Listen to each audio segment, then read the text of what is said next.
Hello friends, welcome to this session of research methodology.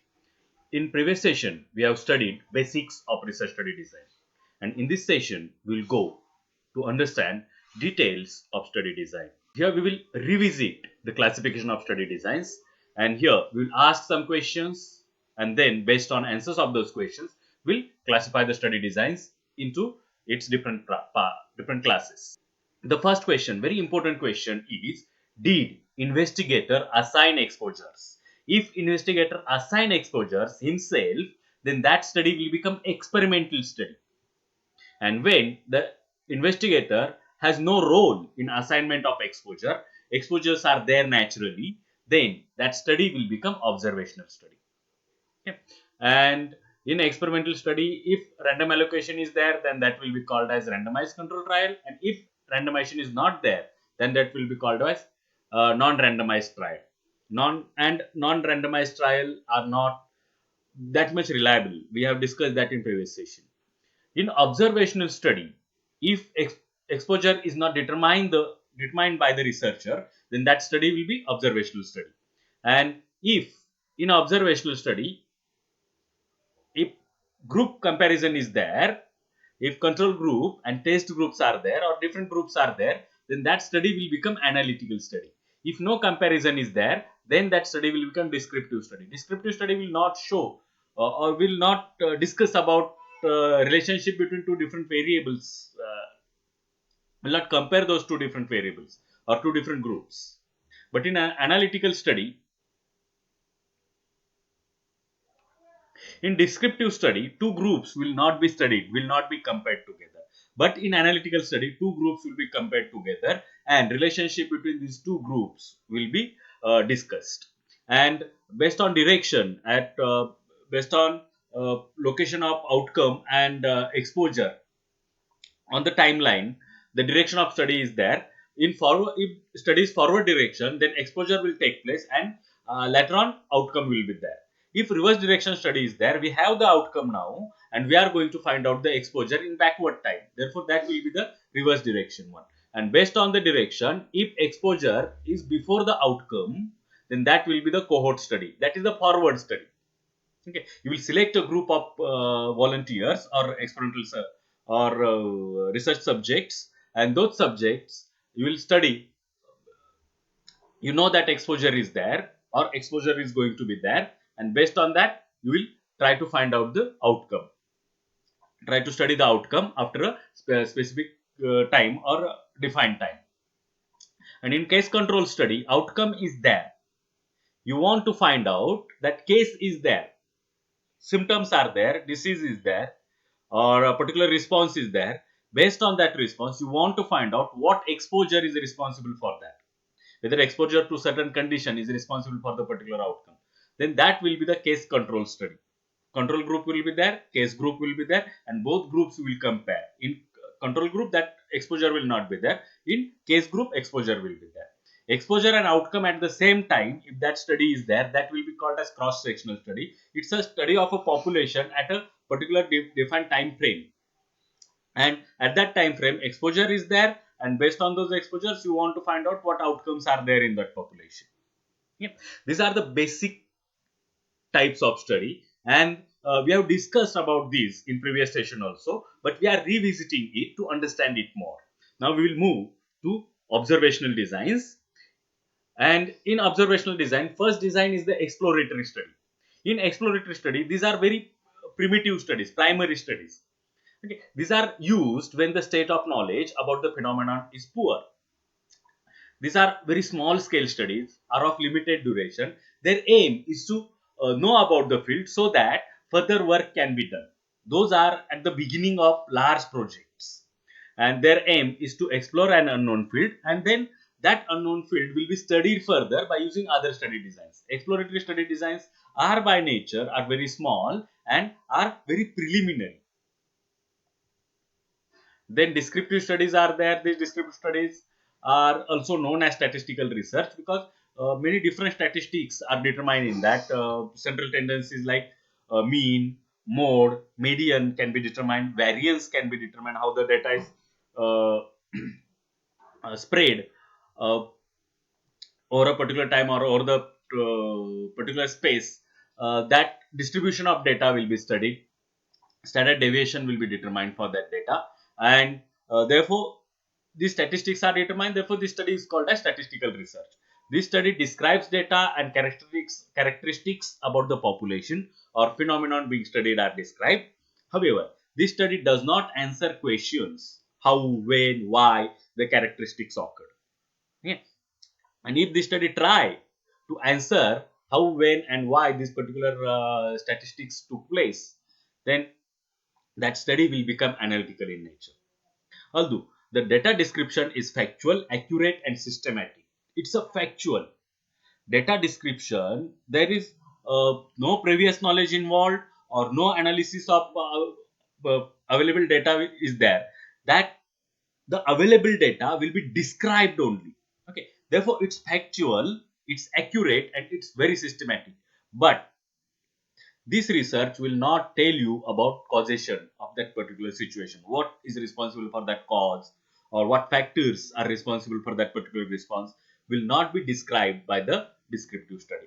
Thus, descriptive research cannot be used to create a causal relationship where one variable affects another. And if you consider about bigger projects, then initially there will be exploratory studies, and then exploratory studies will evolve naturally into descriptive studies if researcher want to dive deep.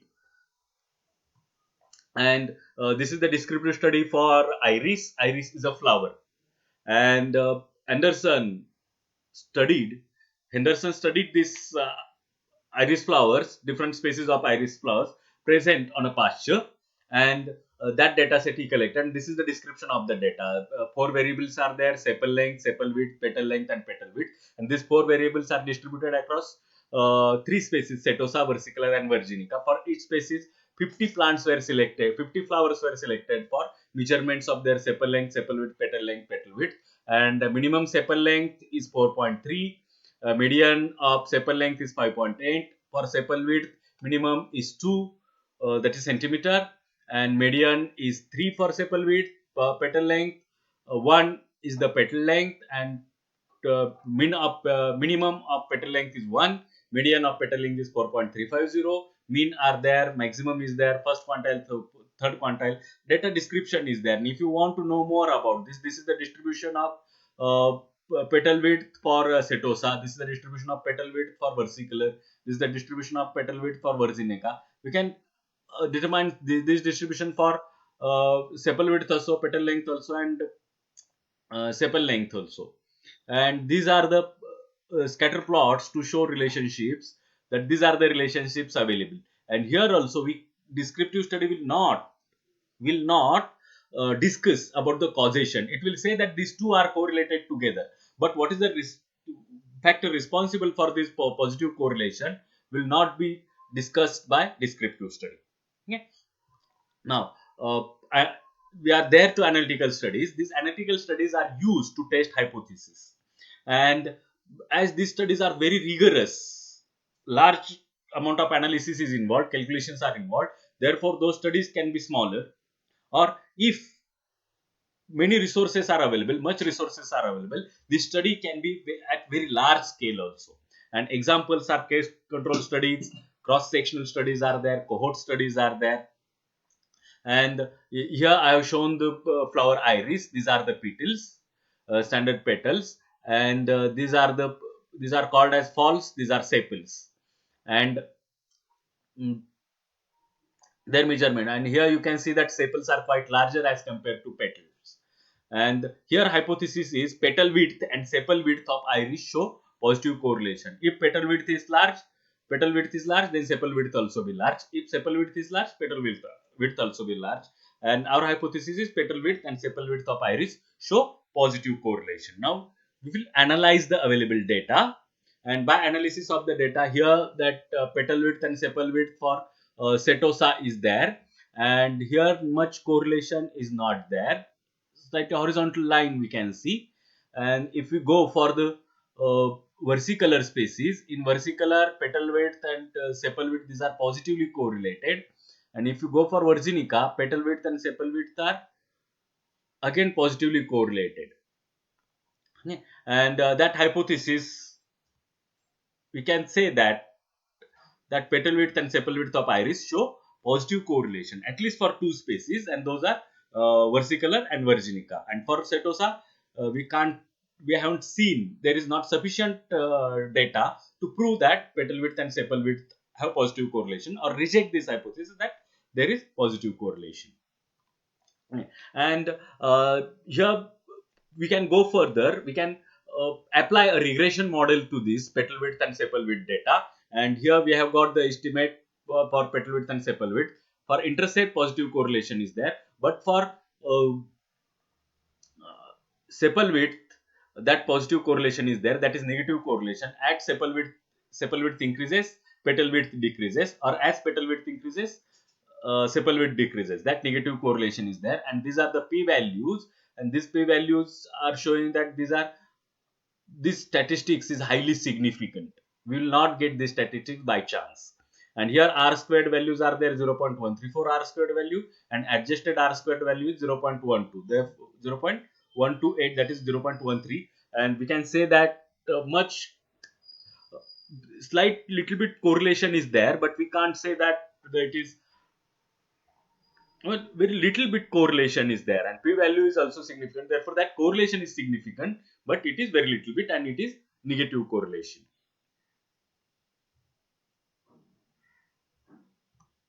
And then next study for observational study is the clinical case series. And here it's a usually a coherent and consecutive set of cases of a disease, and those cases of a disease will be matched for particular characteristics, like age will be matched, or gender will be matched, or their geography can be matched. And then those will be those studies which derive from the practice of one or more healthcare professionals or healthcare settings will be determined, and those will be described further in depth. And clinical case series are of value in epidemiology for studying predictive symptoms, signs, and tests. Then creating case definitions, clinical education, audit and research, health service research, and establishing safety profiles. These clinical case studies will help. But clinical case studies are very difficult to generalize because those are based on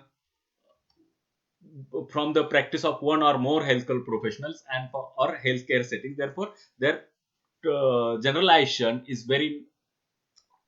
can't be done because conditions are very narrow and very specific to that particular population.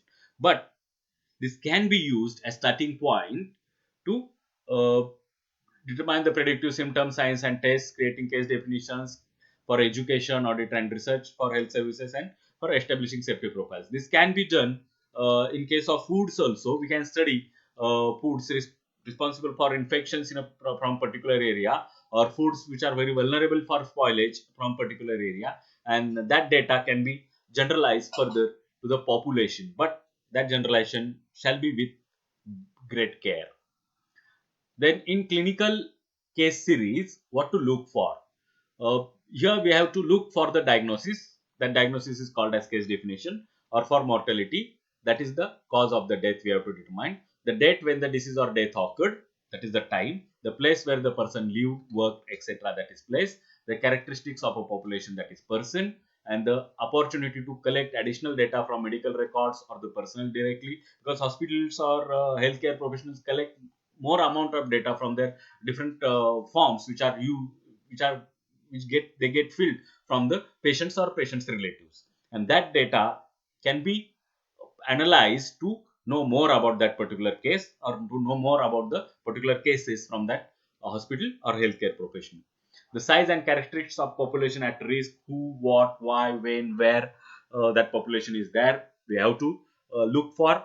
And who has the disease in question, the case we have to identify what is the condition of the or disease being studied, we have to determine, and why did the conditions or disease arise, and where does or does not the disease or condition arise.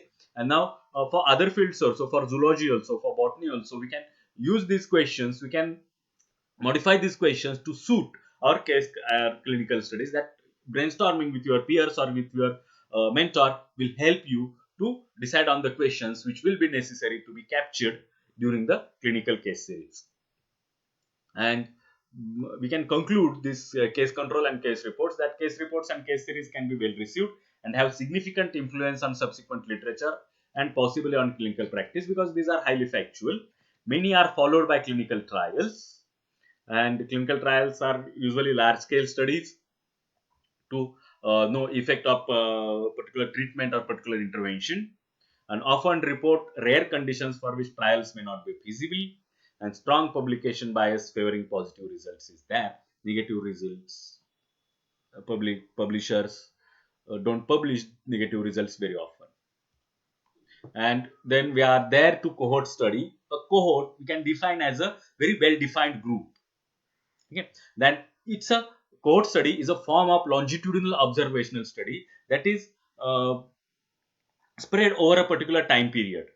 Okay. And mostly cohorts are positive direction studies, or they will go ahead in time. They will first enroll the persons with a particular condition, or they will select a particular area for study of those crops there, for agricultural studies. In botany, they will take a particular pasture to study presence of different plant varieties and which conditions. They will study the conditions first, and based on those conditions they will try to know what will be the effect of those conditions on those plants, and that will be a cohort study. It begins with a group of people or group of research subjects who do not have the disease or who do not show the particular outcome which we want to study.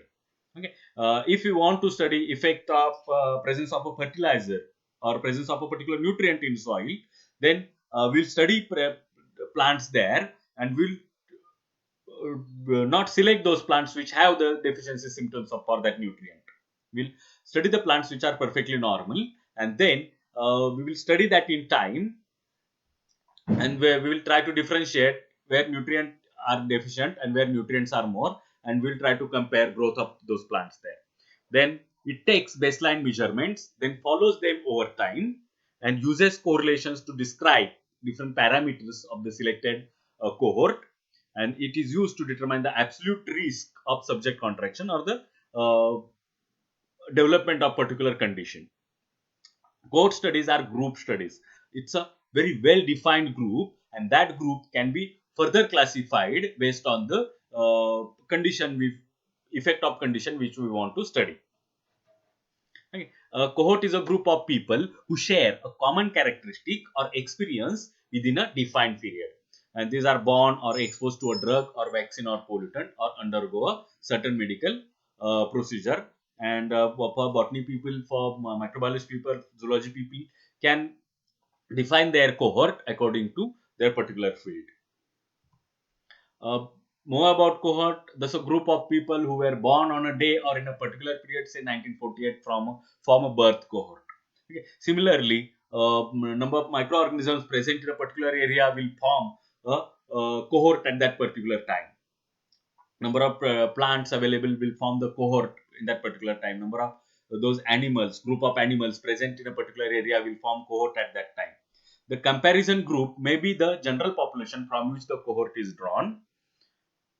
It may be another cohort of persons, that comparison group may be another cohort of person thought to have little or no exposure to the substance or to the condition under investigation, but otherwise that control group is similar to the cohort which is under our study. Alternatively, subgroups within the cohort may be compared with each other. Yeah.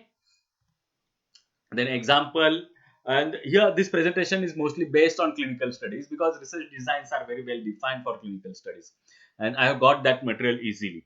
But this material can be generalized to other life science fields also, to microbiology, botany or zoology fields also, according to our expertise. And here, example of cohort is an example of an epidemiological question that can be answered by the use of a cohort study is, does exposure to X, say smoking, associate with outcome Y? Okay, say lung cancer. Here we can generalize this question for microbiology, that does exposure to meat waste is responsible for presence of particular organism like that Proteus vulgaris. And such a study would recruit a group of smokers and a group of non-smokers and follow them for a set period of time and note differences in the incidence of lung cancer between the groups at the end of this time. And here we can study a particular area for meat exposure, uh, for presence of meat waste, and try to find out number of proteus coliforming units in per gram soil, or uh, per gram wastewater, per ml wastewater, to compare the two groups. And then we can say that presence of meat is responsible for more number of Proteus vulgaris or less number of Proteus vulgaris. Okay, these are the examples of cohort, and these are the important features of cohort study. Cohort studies are usually very expensive because they tend to collect as much data as possible for the groups, and you have to select the groups very carefully. And this, their complete source population is denominator most of the time. Complete source population is used to compare with the selected cohort. You can calculate incidence rates or risks and their differences and ratio. This is the positive point for this. Cohort studies are very reliable by nature, and these are convenient for studying many diseases or many conditions. Several famous large cohort studies continue to provide more important information are there. Many studies are there. One study is there that natural evolution in E. coli, and that particular cohort study for E. coli is going on. I think, if from my knowledge, it's not that much accurate, but at least for 3 or 4 decades, that study is going on. They are studying rate of mutations in E. coli, and we are there at the case control studies. Case control study is a type of observational study in which two existing groups differing in outcome are identified. One will have particular outcome, like one will show the degradation of particular compound and other will not show degradation of particular compound. Then these two groups will be compared for presence of microflora, and then based on that comparison of microflora, we can determine that this particular group of microorganism is responsible for degradation of that compound. And these case control studies are often used to identify factors that may contribute to a condition by comparing subjects who have the condition with and who do not have the condition. And who have the condition will be called as cases, and who don't have the condition will be called as controls. Then advantages of case control studies are usually less expensive, and those are sampling from a source population, and as per your requirement, as per your requirement for power of experiment, you can determine the sample size, and can usually calculate only the ratio of incidence rates of risks. Other parameters may not be determined in the case control studies because those may not be captured.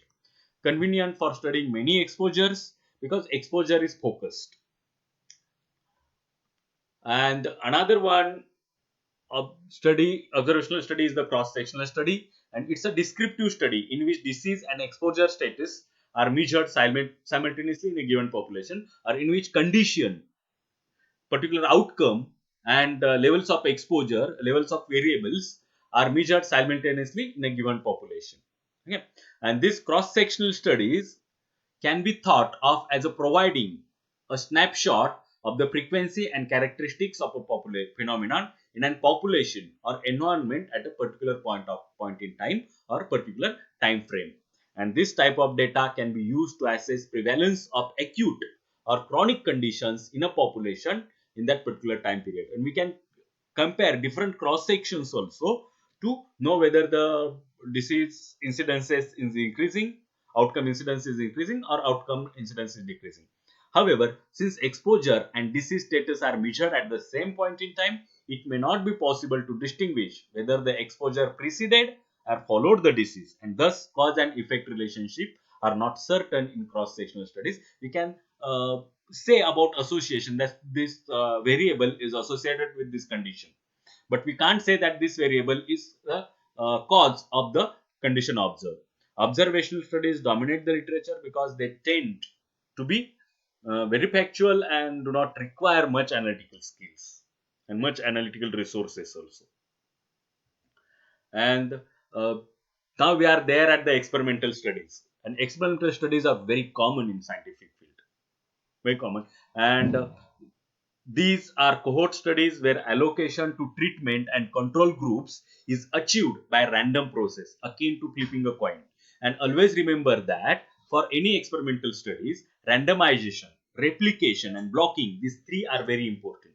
We are going to study experimental studies in depth, in details later on in later session, because our focus is on experimental studies. Much focus will be there on experimental studies. Okay, these are cohort studies where allocation to treatment and control groups is achieved by a random process akin to flipping a coin. Okay, and many randomization processes are available. Any of those can be used. Random allocation is helpful for reducing selection bias. Selection bias will not be there, and allocation bias, uh, that allocation bias may be unintentionally will be there if you are asked to select particular students for your group, and if you are asked to select students for other group, then slight bias will be there unintentionally. But if you go for randomization by flipping a coin or by random number generators, then that bias will not be there. Randomization will nullify the bias. And because they are experiments, randomized trials can also employ blinding of participants and caregivers, or blinding of research subjects. Research subjects, which treatment is being given to the research subjects may not be known to the experiment person who is going to conduct the experiment. Experimental design will be done by other peoples, and experiment will be conducted by other people. Okay, and there double blinding is very much required if you want to reduce the performance bias. Okay, performance bias is many a times one particular person is very adept, very expert at doing a particular thing, and such bias can be avoided if double blinding is there. Then another is quantitative versus qualitative studies, and in qualitative studies the understanding of phenomena will be there, that will be determined by the researcher. In quantitative studies, interview and observations will be done. Then qualitative studies are to discover the frameworks, particular conditions, and all those things will be there. Quantitative studies are usually textual. They will go for the words, theory generating, quality of important. Okay, and this we will study more when we go for the experimental one. And this is the last one: systematic reviews. Systematic reviews are studies involving systematic literature searches to identify, appraise, and synthesize all relevant research in that particular field. And they should be conducted no matter what the study design, and their justification is based on the scientific principle of replication and simple good academic practice. Systematic reviews are required before start of any study. Systematic reviews itself is a study design, and that study design studies all the data available for the research problem which is being explored further. Yeah, and we'll stop here for research study designs. In next session, we'll go for the experimental studies. We'll know more about experiments and more about the experimental studies, their importances, their advantages, disadvantages. We will study. But I request you to go through the written study material provided, and to go through this video, watch this video carefully. You can pause the video, read the literature to understand it more, and again go through the video. I request you to understand study designs as much as possible to improve quality of your research. Thank you.